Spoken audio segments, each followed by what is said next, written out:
purpose of this video is really simple. Curly arrows cause a lot of problems with organic chemistry. We use them to describe what's happening at a molecular level. So it's really important that everybody understands what is possible and what isn't possible with curly arrows. So what I wanted to do is show you in a really short video, maybe 15-20 minutes, every curly arrow that you're ever going to see. So let's start with the basics. Most organic reactions, there are some exceptions, I'll cover those in a later video, feature the reaction of some sort of nucleophilic species with some sort of electrophilic species. So if we represent these schematically, where the nucleophile has a negative charge, we'll generalise this in a moment, and the electrophile is something that's positively charged, something that can receive electrons, then the curly arrow must go in this direction to form a new bond.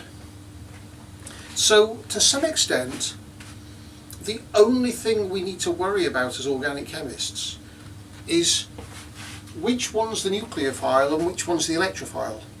So what I'm going to do is give you, first of all, some examples of nucleophiles. We'll try to cover every potential permutation and to understand why they're a nucleophile and how one would draw the curly arrows associated with their reactions. So let's start with something simple. Let's have a hydroxide or a chloride anion. These are both nucleophiles. They can react with various electrophiles, and the curly arrows start at the negative charge. That negative charge represents a pair of electrons, in effect a lone pair, which kind of brings us on to the next bit. The nucleophile doesn't need to have a negative charge. What it needs to have is some electrons that it can use. The curly arrow starts where the electrons are, therefore the nucleophile has to have some electrons that it can share with the electrophile. Share with, not give to. Okay, so we can have water, because it's got two lone pairs. Or we could have ammonia with one lone pair. What I'm not going to do in this video is discuss the detail, discuss which of these will be a better nucleophile under various conditions. What I'm trying to do here is ensure that everybody knows what a nucleophile is, what its curly arrows are, so we can do this. I'm not worrying about where it's going just yet, or this, or this, where all of these curly arrows are going to something that is electrophilic. So, we've got some common ground here. All of the pairs of electrons that we are using are non-bonded. You might have negative charge because you've got, in this case, effectively 3 lone pairs now, and here, if you draw the Lewis type structure, 4 lone pairs. Here you've got 2 lone pairs and 1, but you still have non-bonding electrons, and we need to look at what you will get as a result of this. So actually, yeah, I'm just going to draw E+.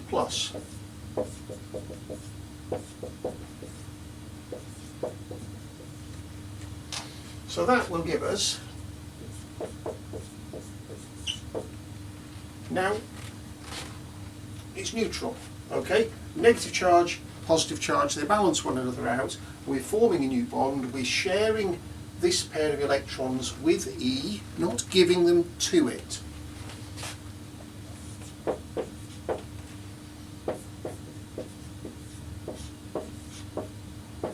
In this case, because this was neutral, because this has a positive charge, the overall product must have a positive charge.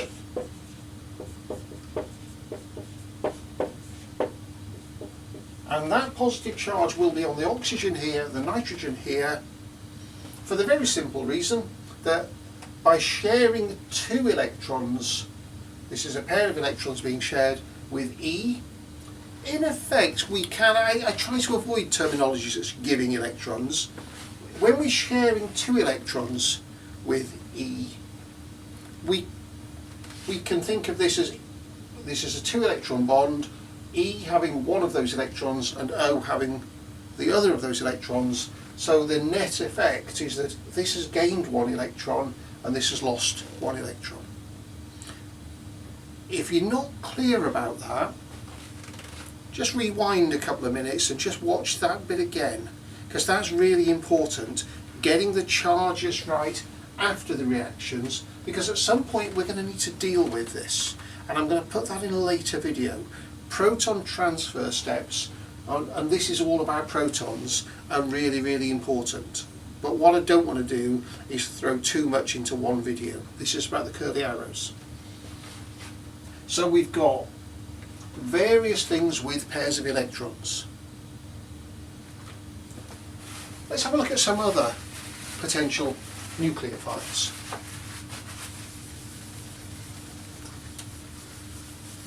What we've just seen are all the permutations that I can think of where you've got a non-bonded pair of electrons. It's either a lone pair or a negative charge. Now, we haven't covered all of the atoms that we could find that in. We've only covered chlorine, oxygen and nitrogen, but we find the same with iodide or bromide. We'd find the same with H2S or triphenyl phosphine, PPH3. Those are details. As long as you know where there are lone pairs of negative charges, everything else is going to take care of itself. And that's the point with organic chemistry. Take care of the bigger stuff, and the rest of it will then become easier. What else have we got? Well, we might have an alkene. What you'll notice is I'm drawing the simplest possible structure here for ethene. I'm not explicitly drawing in the carbon atoms, I'm not explicitly drawing in the hydrogens, but if I have this reacting with E+, then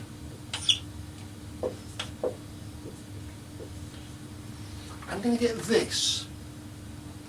So we need to think about which carbon is which. We are sharing the electrons from the pi bond with the electrophile, but this carbon atom is retaining a share in one of these, and the other one is being, well, they're both being shared with the electrophile, but this is the bond we formed. This carbon atom is retaining a share in these two electrons, as is the electrophile. And again, we can maybe think of it as them having one each. Therefore, this carbon had one of the pi bond electrons. It had a share in both of them. It's still got a share in one of them, or it's still got one of them, it's still got a share in both of them. Nothing changes here, but this carbon atom here, in effect, is losing its share in these two electrons. Since it owned one of them, it becomes plus 1, although the curly arrow represents the movement of 2 electrons, or the sharing of 2 electrons. Now,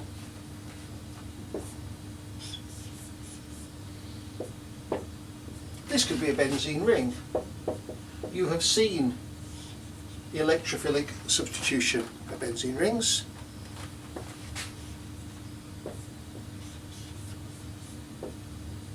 So you maybe notice what I've done here as I'm drawing it. The process is important. I'm drawing the bits that didn't change. We're going to put the electrophile here. That means the plus goes here. One of the most common mistakes, watch this bit really carefully, one of the most common mistakes is to put the plus on there. So let's draw something else in. We've got hydrogen atoms on all 6 carbon atoms. I don't need to draw them all.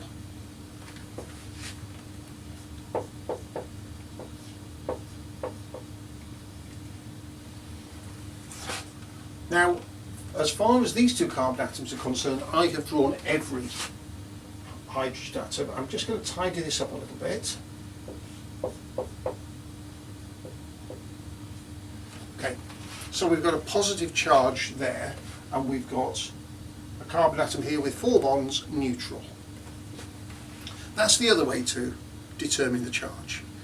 Count how many bonds it is, and don't forget where the hydrogens are.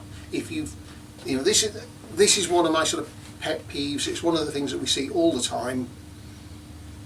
If you lose track of where the hydrogen atoms are, you will find yourself drawing incorrect structures, incorrect curly arrow mechanisms. So it's really important. But the point is that you have a plan. When you get a bit confused, draw them here, draw them here. That curly arrow didn't do anything to hydrogen. So they're still exactly where they were. And as a result of that, we have a positively charged carbon atom with 3 bonds. And what that means, and I'll cover this in towards the end of the video, or I may actually cover it in my proton transfer video. We can lose a proton, we can lose a hydrogen, but we've got to be sure about which one.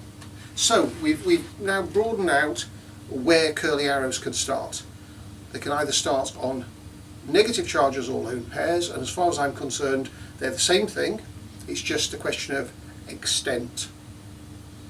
You might think a negative charge is more than just a lone pair. Functionally, it's the same thing. It's a pair of electrons. Reactivity is what changes. But the fundamental type of reactivity doesn't change, just the extent. We've got electrons in double bonds. Now, let's have a look at one more example.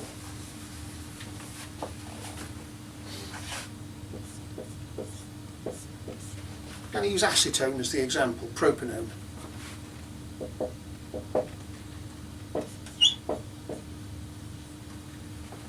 We've got this. We definitely have a pair of electrons here, but we also have lone pairs. So if we're going to react this with an electrophile, where is it going to react?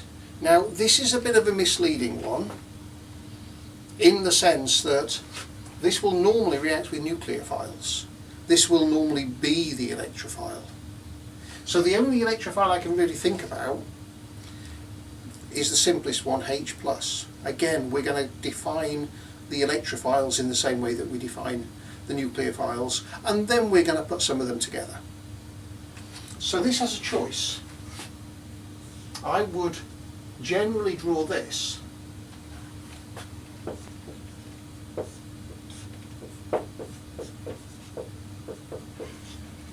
but I could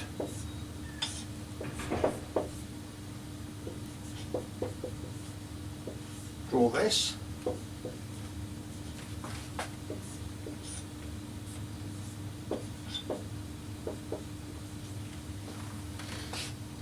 and actually, when we get right down to it, when we think about resonance forms, when we think about the real structure, these are the same thing.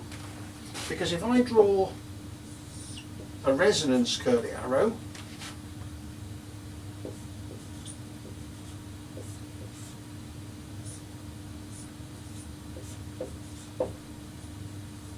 then I get this. So here's the important thing. Sorry, that should not be that sort of arrow. The double-headed arrow is reserved for resonance. Let's put these in square brackets.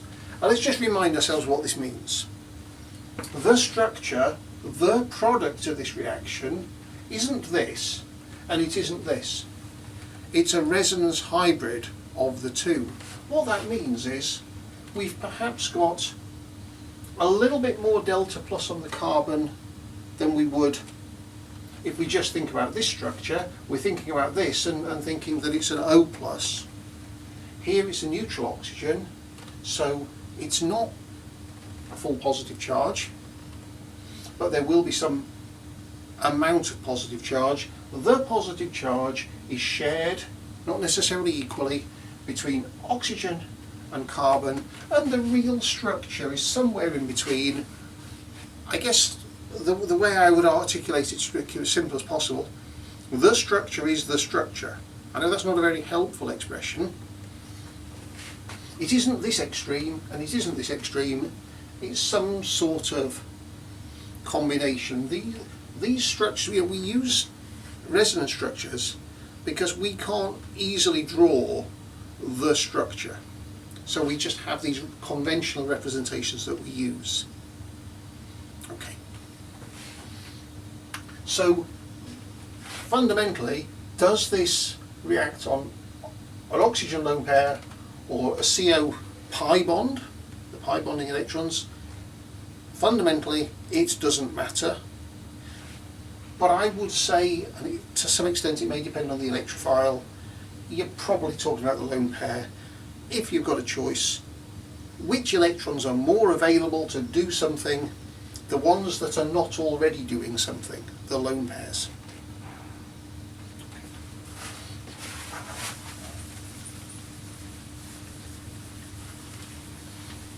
And so we've only got one more thing to consider. And this is nice because you've got all your possible nucleophiles in one short burst.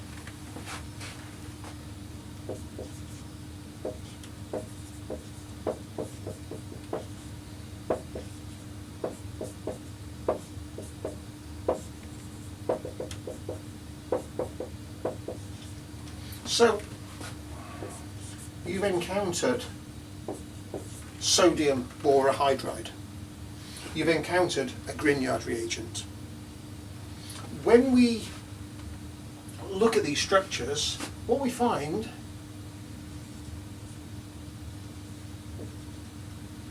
in this case, because of the difference in electronegativity between the carbon and the magnesium, this is now a delta minus. So what we can do, if I, again, without specifying what sort of electrophile this will react with, the curly arrow can go, in this instance, from this single bond, a sigma bond now,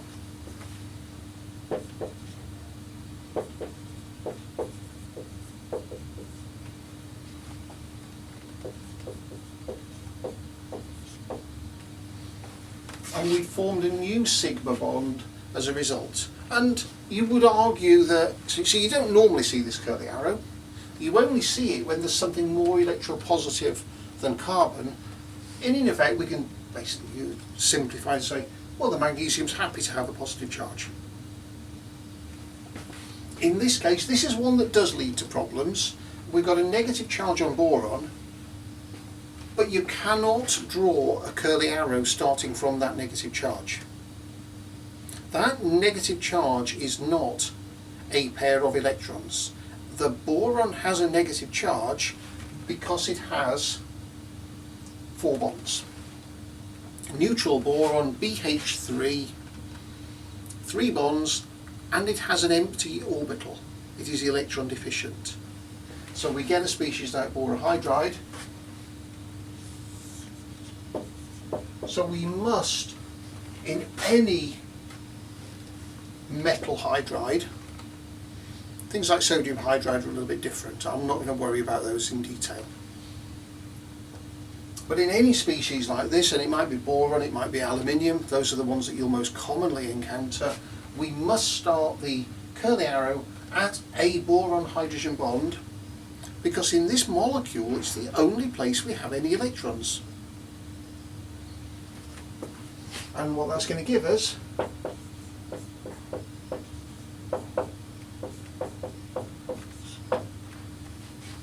now, this had a negative charge, this has got a positive charge, these are both neutral. Follow what I said previously about the curly arrows and the sharing and how this affects the charge. And fundamentally you can argue that the driving force, this is reactive because it's got a negative charge, and it's got rid of the negative charge. It hasn't done it in the same way that hydroxide or chloride did. Doesn't matter. This is highly reactive, so it can deliver a hydride. I just want to take a moment to expand on this idea. And let's just look at a couple of instances where we see curly arrows that look something like this. The first thing I'm going to draw is something that, I see it a lot, and it's pretty much always wrong. So let's draw methane.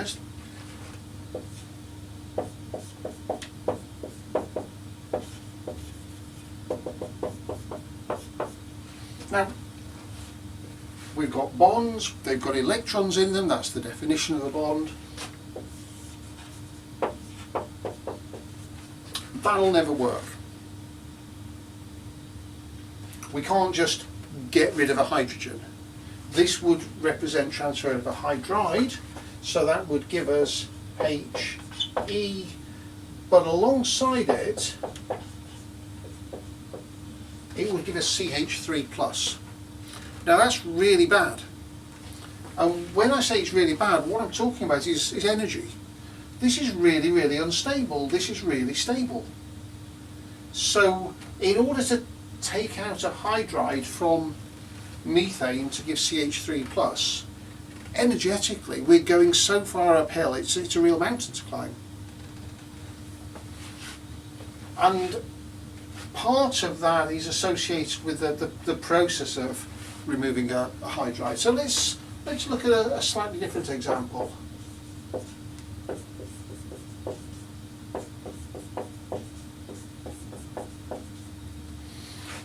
Let's do this one. Let's just give those electrons to the bromine. So that's a little bit distinct from giving the electrons to something else or sharing the electrons with something else.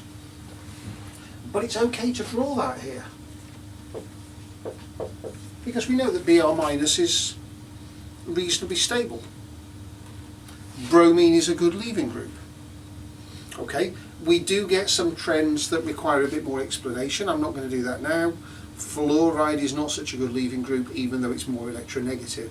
So you might tend to argue that F- should be more stable than Br-. There's a bit more to it than that.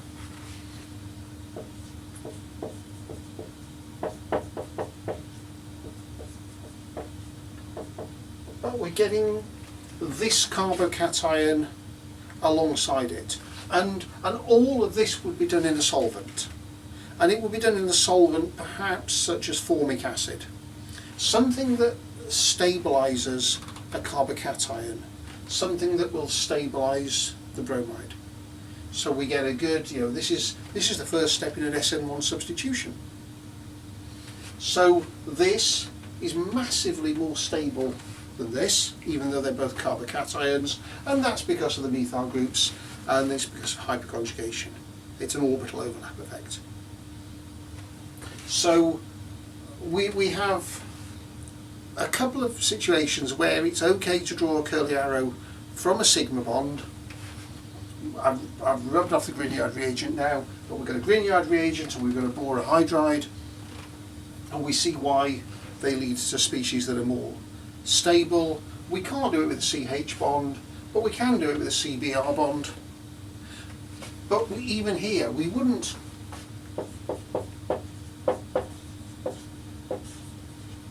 do that with bromomethane, even though the curly arrows are the same. And remember, the purpose of this video, it's turning out to be a little bit longer than I was anticipating. The purpose of this video is, what are the curly arrows? That curly arrow is absolutely fine. It represents the formation of CH3+ and Br-. The curly arrow is fine. The energetics of the system are not fine, whereas this one is. You can make tertiary carbocations, 3 alkyl groups, but you can't make methyl carbocations. Anytime you ever see a methyl carbocation, or maybe even a primary carbocation, something such as CH3, CH2+. Even if your curly arrows are perfect, if you see either of these involved, that's a plus, it's not really clear on this board. If you see those as an intermediate in a mechanism, you've got to be questioning whether that mechanism is right. With that one, it's wrong. With that one, it's almost certainly wrong, but there is just that little bit of wiggle room in that. Okay, so now we'll come on to the next bit of the video, looking at, we've seen, at least in some of these cases, donation of electrons to an electrophile. We've only seen one example where the electrons don't go to an electrophile. So we'll now look at what the electrophiles are. Okay, let's start with the simplest electrophile. H plus. Within reason, any of the nucleophiles that we've got, that we've seen, could react with H plus. Okay, if you've got OH minus reacting with H plus,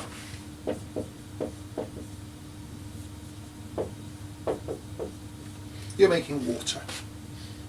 You're neutralising a base. You're adding acid at the end of a reaction that's basic. You're neutralising the base, and that might not just be OH minus. It could be CH3O minus, any sort of O minus. Or you might be dealing with an acid-base equilibrium, H2O. H plus, we tend to draw this as if it's just on its own in the gas phase, and that's never the case. So I was actually going to use a really bad example.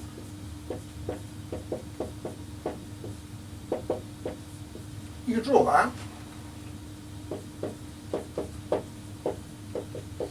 but any proton that's in aqueous solution is already going to be there anyway. So it's a formalism rather than anything else. So if we look at some of the nucleophiles, so we've kind of done anything with a lone pair or a negative charge, and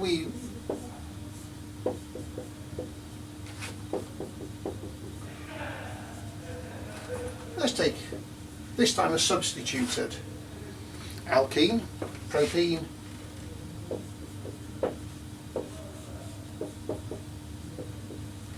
so as far as this is concerned, it's the same curly arrows we had when it was a generic E. Now it's a H, nothing changes. So you're just protonating it, and what we've got now is addition of a proton to an alkene. Now we could use this as a way of getting into the next sort of nucleophilic addition, and let's think that this might be addition of HBr. So we've now got a Br minus. So now we've got another electrophile. We've just created our next electrophile. We're moving on from H plus, and we're looking at carbocations.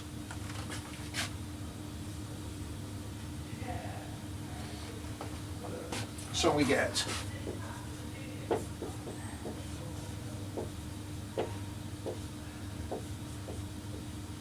now we added the proton to this end of the double bond. That will allow us to get the most stable carbocation of the two possibilities, and this is something that you've seen before. So it's always important to think about not just the curling arrows for this, but think a bit deeper about which end of the alkene the electrophile reacts with. So we've got a carbocation. We could, of course, have made this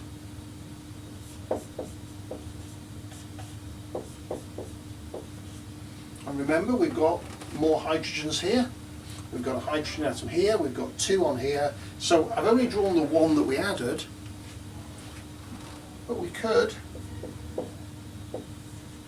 form this same carbocation, same curly arrows that we saw a couple of minutes ago, to form a carbocation, and now we're adding this. So we've either, if we're starting from here, let's go to here and then here, that's an SN1 substitution.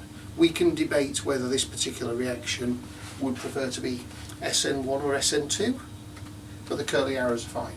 Here we've got the same intermediate involved in alkene addition, so this, I hope, nicely makes the point that the second step in both of these reactions is nucleophile plus electrophile. So let's move on.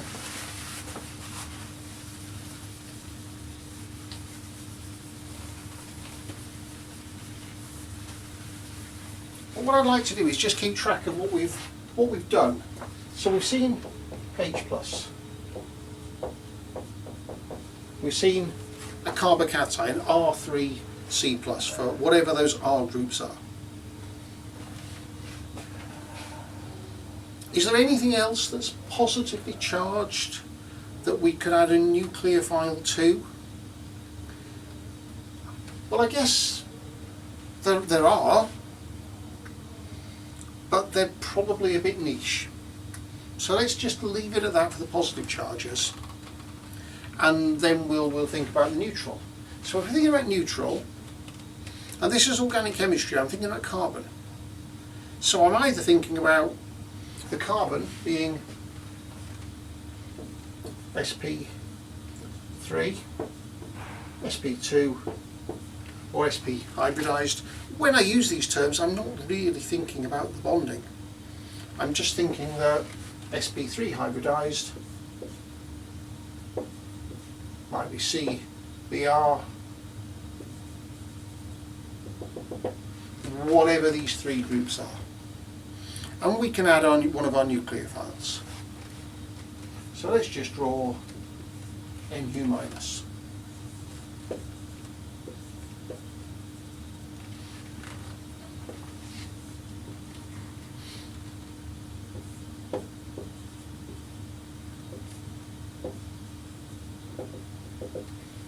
Now this is an SN2 substitution,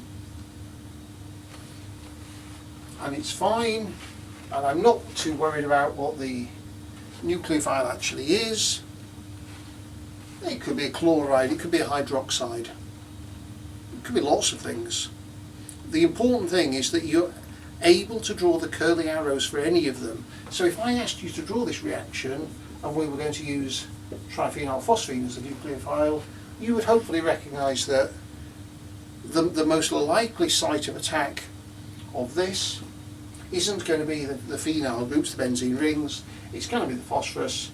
Specifically, it's going to be the lone pair, because phosphorus is below nitrogen in the periodic table. It has one lone pair. It's particularly nucleophilic, and you could combine that with this, and then you're sort of halfway to the Wittig reaction. And that's the nice thing about this. Everything builds. So that's just acting as a nucleophile, but it then enables one of these named reactions that, you know, I throw the name of the reaction in. Go and look it up. I don't expect you to remember it at this point. It would be nice if you do. But for now, we're just focusing on curly arrows. So a different nucleophile does the same thing, and then at some point during the course of the reaction, different stuff might happen as a result of the, you know, what can phosphorus do that hydroxide, for example, can't do? We build on that later. For now, curly arrows are everything. So that's SN2. And that's attacking, let's just call it X. Now, what else? How else could it be attacking an sp3 centre? I'll give you an example.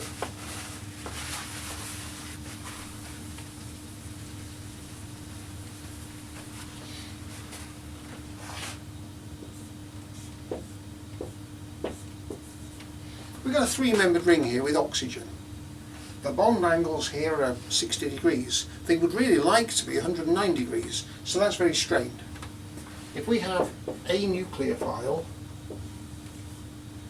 attacking at this carbon, because it's less hindered, and we do that, then what we've done is exactly the same thing we did before. We've done, it's just this again. And that's the nice thing. So we get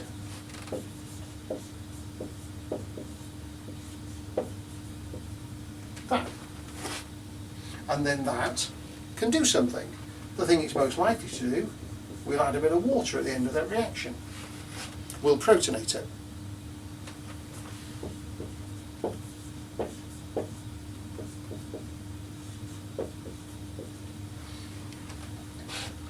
These are pretty good. There's a number of reasons. One is that epoxides are remarkably easy to make. They're quite reactive. They're not. You know, if this was horrifically reactive, it would be kind of hard to handle. It isn't. They're that sweet spot between I can make it, I can store it for a couple of months, probably longer, and I can do something with it when I'm ready, and it'll react under the right conditions with lots of different nucleophiles. Therefore,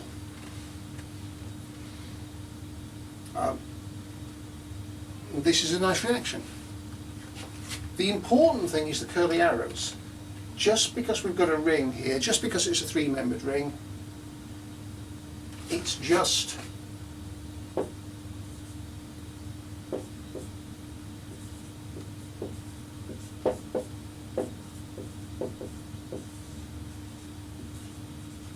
that again. So if you're looking at it and thinking it's different, what you should do is take your time.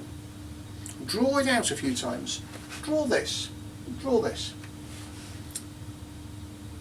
Get yourself to the point where you can see that they are the same. And I don't mean you can see it as in, you look at it here and say, yeah, they look the same. Until you really believe it.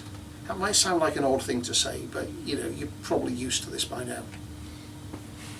You can't afford to be questioning whether these are two different reactions. If you think it's two different reactions, it's twice as much to learn. So what I wanted to do here is convince you that there aren't that many things to learn. I'm trying to think of other instances where another distinct way for a nucleophile to attack an sp3 carbon.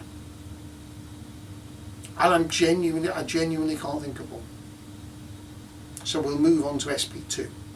Okay, so we'll carry on with now looking at nucleophilic addition at sp2 centres. So the most obvious sp2 centre would be something like an alkene. So if we take a generic nucleophile, we've already seen what those would be, we could draw curly arrows like this.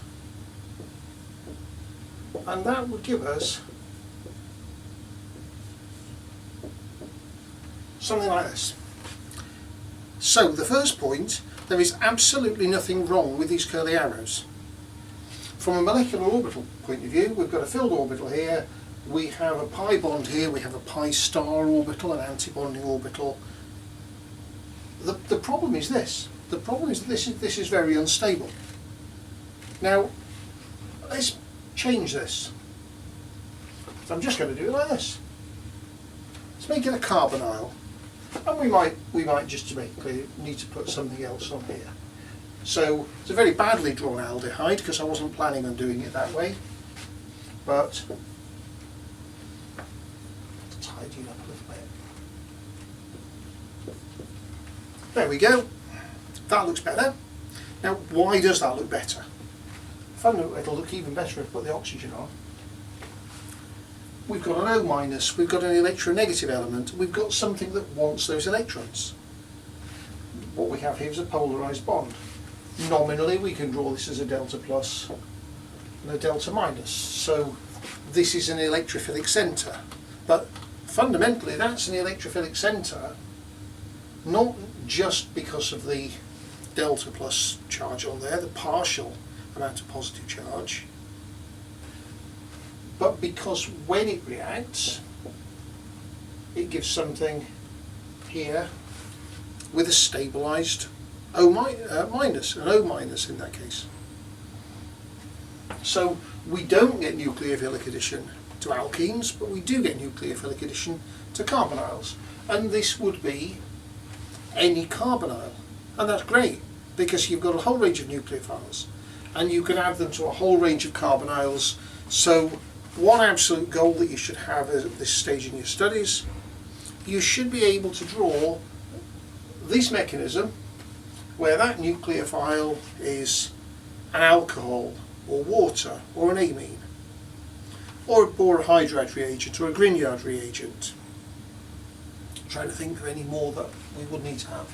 Any of those types of nucleophile. So we've got carbon, hydrogen, nitrogen and oxygen nucleophiles. Maybe we could add chloride in there. And we can do that with any sort of carbonyl. It doesn't need to be an aldehyde, so an aldehyde or a ketone or an ester or an amide or an acid chloride. And we'll see what they do. But fundamentally, the first thing you need to be able to do is draw these curly arrows, and then in this case we've got R, which we will assume is an alkyl group, a carbon chain of some description. We've got a hydrogen here, but they could be any of those other things implied by the functional group names that I've just given you, and you should be able to draw the nucleophilic attack of any of the nucleophiles that we've seen, whether it's an atom with a negative charge or a lone pair, whether it's something to carbon or something to hydrogen bond, so that's your borohydrides or Grignard reagents, all of those possibilities. And then it may be that where you've got something that's not an alkyl group and a hydrogen, that this can do something else. But most commonly, the next thing that happens to this is it just gets protonated. And we don't tend to worry about where the protons come from. In reality, if you're dealing with an aqueous acidic solution, this is really H3O+. Have a think about what the curly arrows for that process will look like. So instead of drawing H+,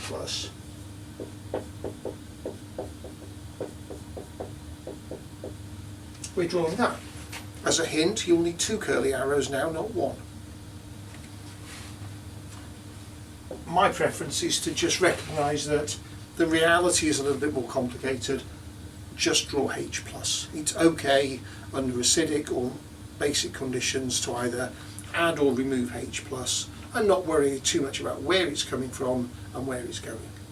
There are instances where it matters, but not too many for me.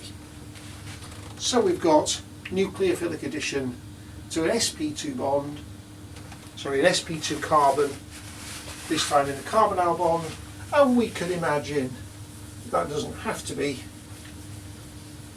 a carbon-oxygen double bond.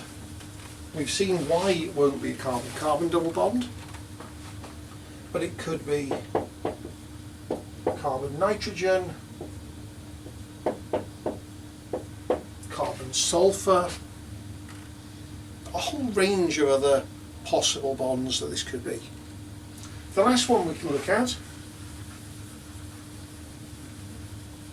is sp. So the perhaps obvious example for this is C triple bond N. It won't be C triple bond C for the same reasons that it wasn't C double bond C in the previous one. So again, we have this.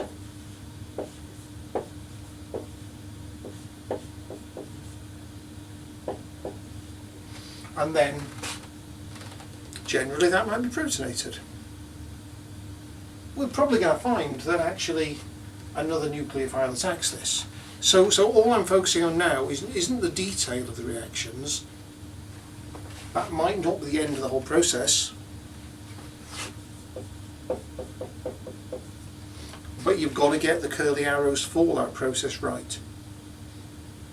So what I'm going to do then is follow this video up with a few more videos where we're looking at the individual reactions.